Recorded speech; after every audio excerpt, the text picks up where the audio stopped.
Send it back to you.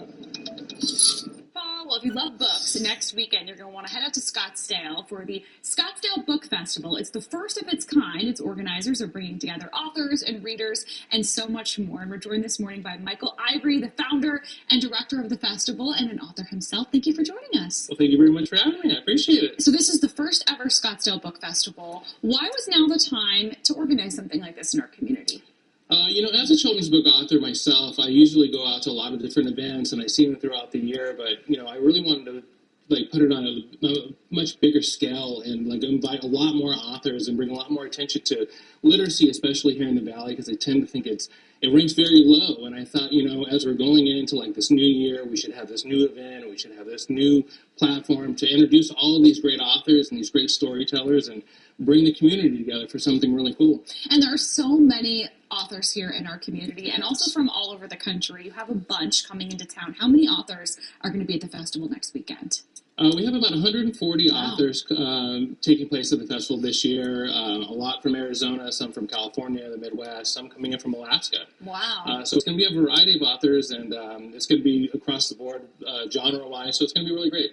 What is your vision? I mean, what do you want people to experience? What do you want people to feel when they come to the festival next weekend?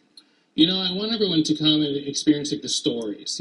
Every author has their own story. They have their own background, the reason they started writing.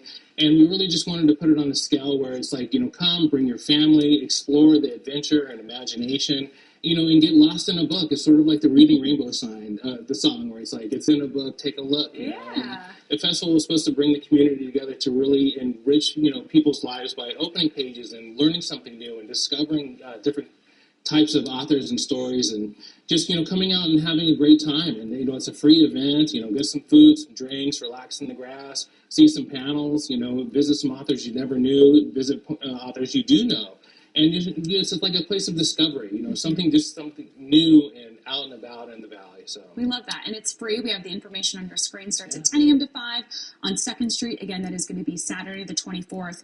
What do books and what does reading mean to you, and how has it changed your life? Oh, this changed my life from the very beginning. My mom was a huge supporter and advocate for reading early on, and I grew up in Phoenix, and so we'd go to the Phoenix library growing up, and so it was always stories and things like PBS and Sesame Street. It was Reading Rainbow. All those things were always encouraging to live the adventure, be a part of the imagination, tell stories that maybe you never heard of before.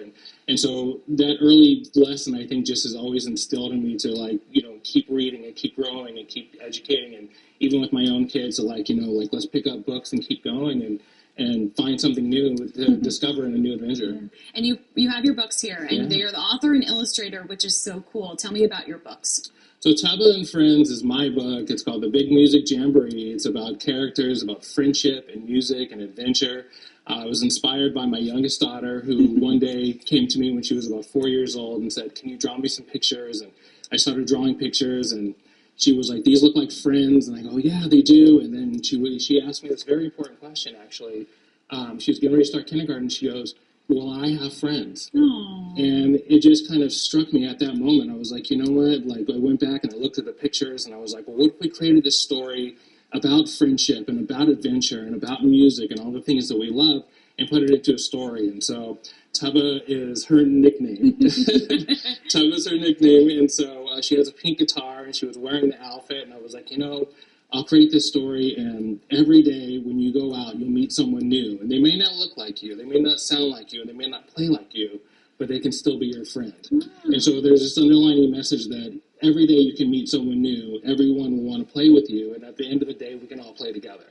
And so that's the meaning of the book, but we use metaphors to music and instruments and animals and different places and stuff like that. That is so cool. And you'll have your book there next weekend? Yes, we will. Love it. Yeah. Okay, great. Well, thank you so much for joining us. We love doing what we can to promote literacy. It's so important. And we have the details on your screen. It's going to be a great afternoon for sure. Absolutely. Encourage everyone to come.